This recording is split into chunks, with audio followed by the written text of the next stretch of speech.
And perhaps the state's attorney's office and the victims aren't as happy as they'd like to be. They'd like there to be more time. There are certain situations where the state's attorney's office, I'll speak for myself alone, where the victim's family wants less. But because of what's going on or the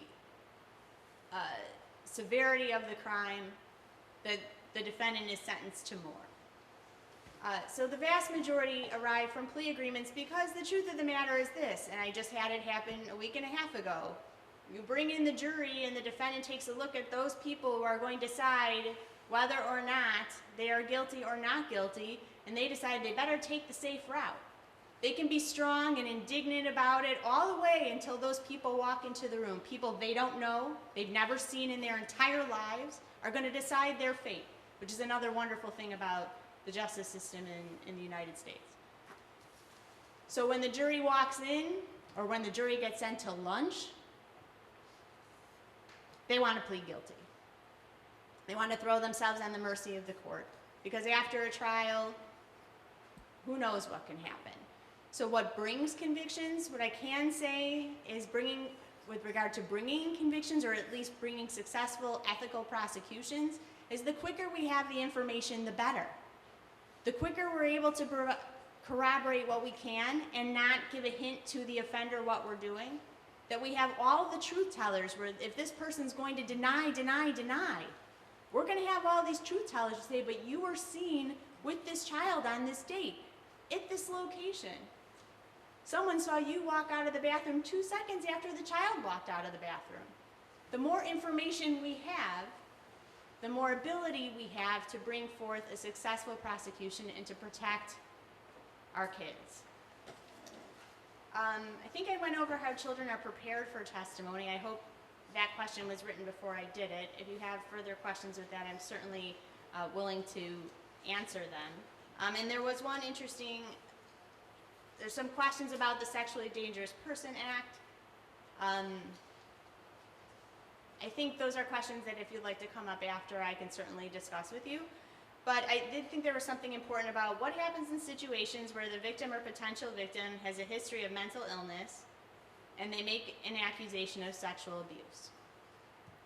Exactly what the detective talked about and what Dr. Solomon talked about, which is really important, is that 98% of kids who come forward with a sexual abuse allegation are telling the truth.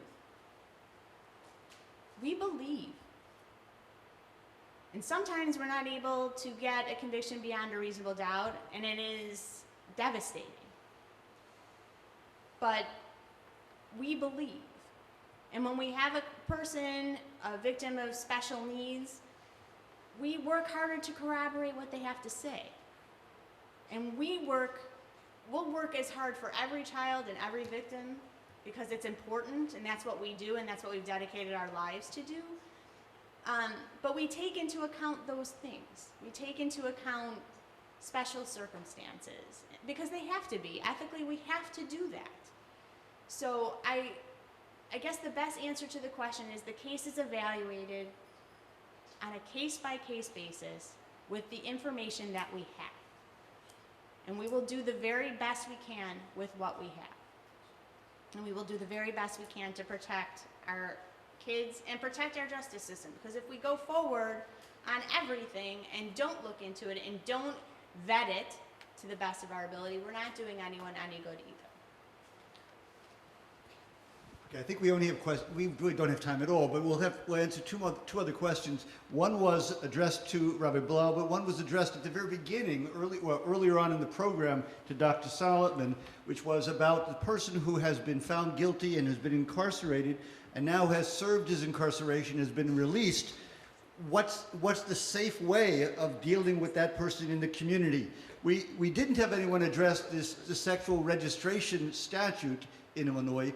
I adverted to it before when I said that maybe it was part of the sweat and equity that someone could go and periodically review that list and publish it so that the community knows who's in its midst. But I was wondering if Dr. Solomon has any other thoughts on that. I have plenty of thoughts. How much time do we have? First, I want to add something that was just said. Abuses often target especially vulnerable children. So a child with mental illness might be the perfect victim for an abuser.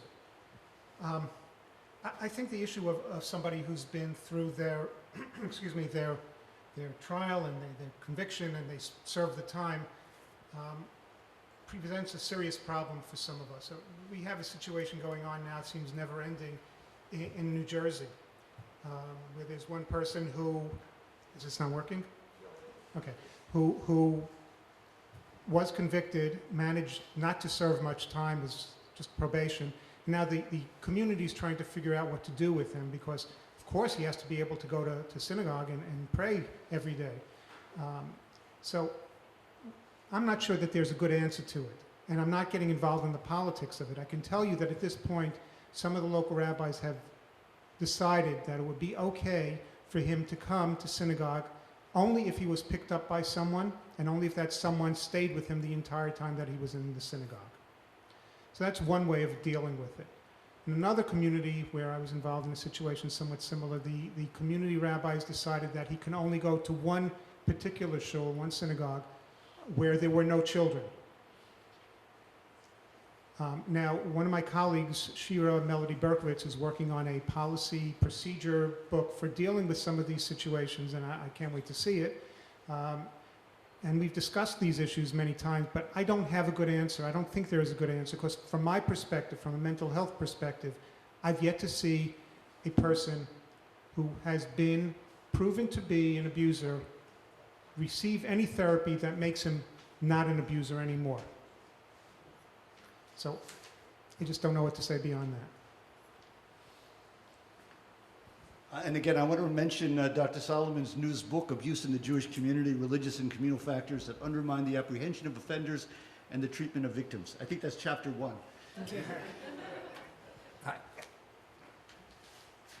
The question that I was asked was about civil suits, which played a significant role in dealing, in pressuring or in causing change in the Catholic Church. At least I'll use the wording of the question, help bringing it to address the issue. What does the halakha, the Jewish law, say prior to bringing civil suits against recalcitrant Jewish institutions? And I'll make the question harder for myself, because once the model of the Catholic Church was mentioned, we have to talk about media.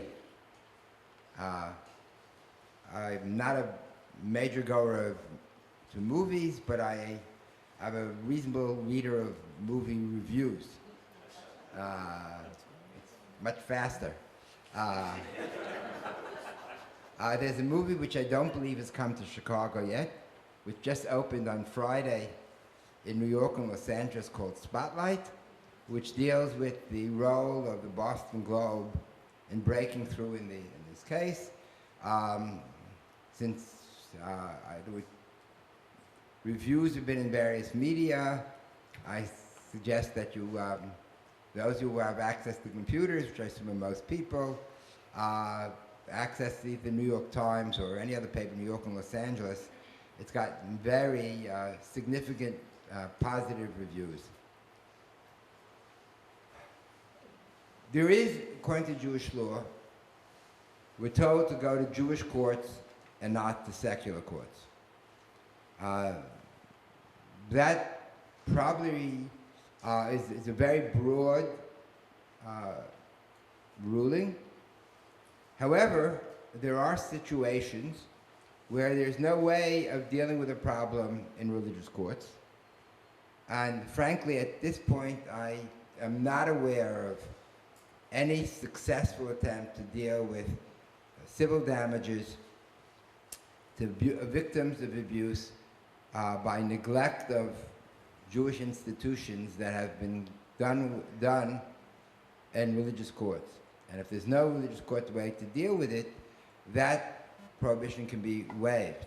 In one particular case that I am aware of that is going through the civil court system now, though not publicized to protect the victims, I know that the people got permission from a very prominent rabbi before going to civil court.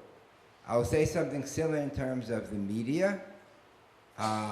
Unfortunately, because media has its own issues and its own goals. I would like to tell you that there are better ways of dealing with creating communal awareness than the media, but I'm not aware of them yet.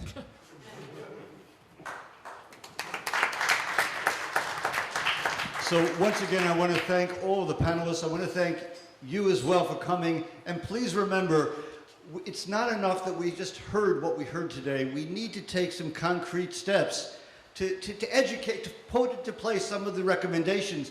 And those of you who are willing to contribute your sweat equity or your other resources, please contact Doron Katzin. Thank you very much. Thank